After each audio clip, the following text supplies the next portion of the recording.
Well, let's talk about your background for a second.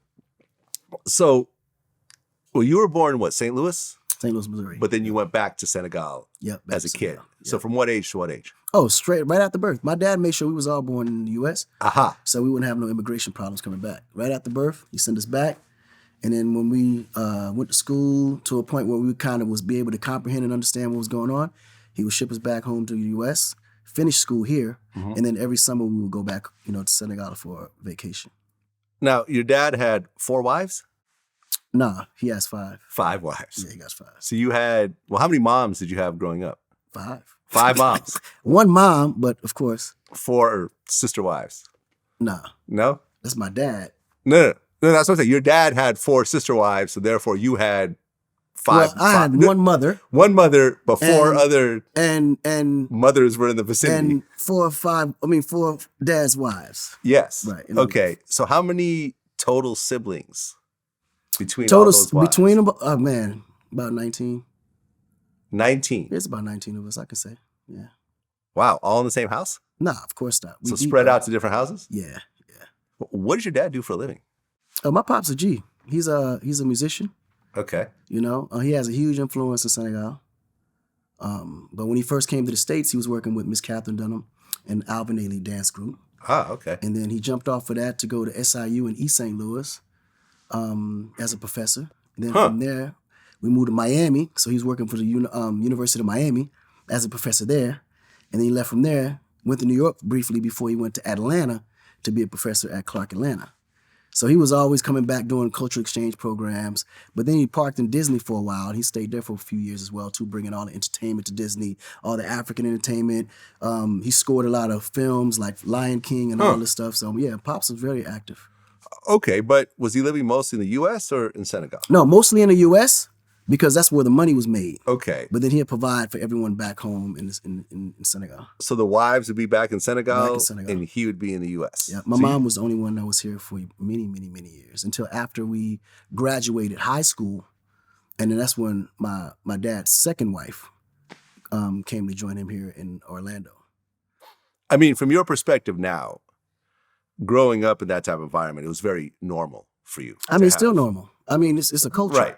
But when you see like the traditional American families, 1 man, 1 wife, right, 2.5 kids, as opposed to a 5 big family. wives, 19 kids. Right. Does that seem weird to you? No, actually, what seems weird is that family here ain't valued as much as it is back home. Huh. Okay. Here, people are actually afraid to build a family here. People are afraid to, marry here. Like me, that's weird. Huh. Like, I don't know how you can be with a woman for past a year, claim to love her, and then don't want to marry her. Huh. Like, that's crazy to me. And then it's like, okay, cool. Let's say hypothetically you are married and then you have kids. Mm-hmm. If you have more than 2-3 kids within the marriage, everybody looking at you like you're crazy. Like, man, 5 kids? Goddamn. 10 kids? What? Like, I mean, the purpose of family is to grow it, you know what I'm saying, nurture it, develop it, and keep the family line going. So here, when you look how they value family, to me, I don't understand how they value it on that side of the fence when I come from an area where the bigger your family was, the more prosperous the name creates an opportunity for the family line to survive. Right, but it's also a money thing, though. In order to have that many, but even in Africa, in order to have 5 wives, you have to support 5 wives because from what I understand, you have to treat every wife identical. You can't have your young wife in the mansion and your old wife in a hut, right? Everybody definitely has to be treated equally. Exactly. But the difference is the family work together. Like, okay, when you say, let's say hypothetically you say it's about money, right? Okay. How many families do you actually know where everybody chip in to pay the rent, to pay the car notes, to pay insurance, pay phone bills?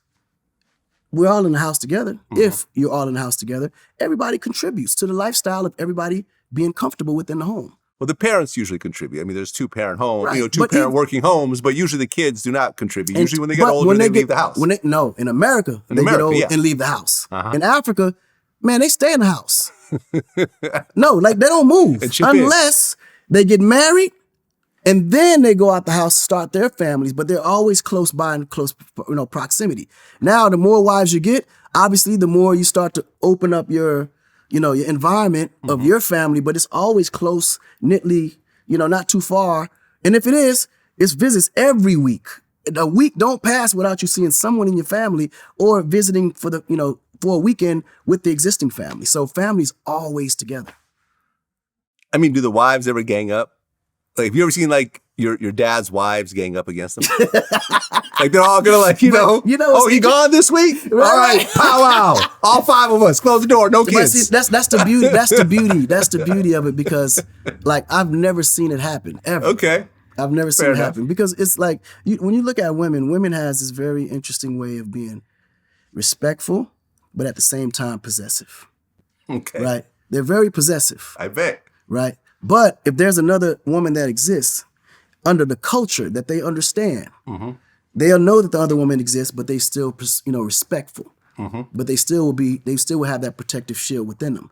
But the aspect of that protectiveness, they know that problem between the two only creates a bigger problem within the relationship they have with him. So it goes back to protecting the environment again. Here it's different because everyone's selfish and want mine. They will go back and forth, fight in the middle of the street. And for what? He's still going to do what he's going to do because as a man, he's a breeder. He's built to be who he is. I think here in America is a little bit different because the women don't take the time to understand who they're with. Like, you have to know who you're with and you got to be able to accept everything about him.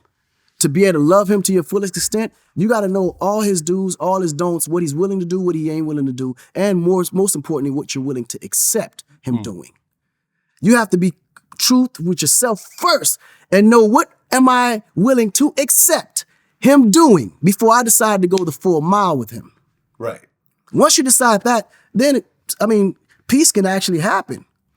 You know what I mean? Because now the rules are set in stone. It's an understanding. Now, at the moment he, goes against that rule, then okay, cool. It is what it is. But until then, I think we always taking these preventative measures of trying to prevent something before it happens.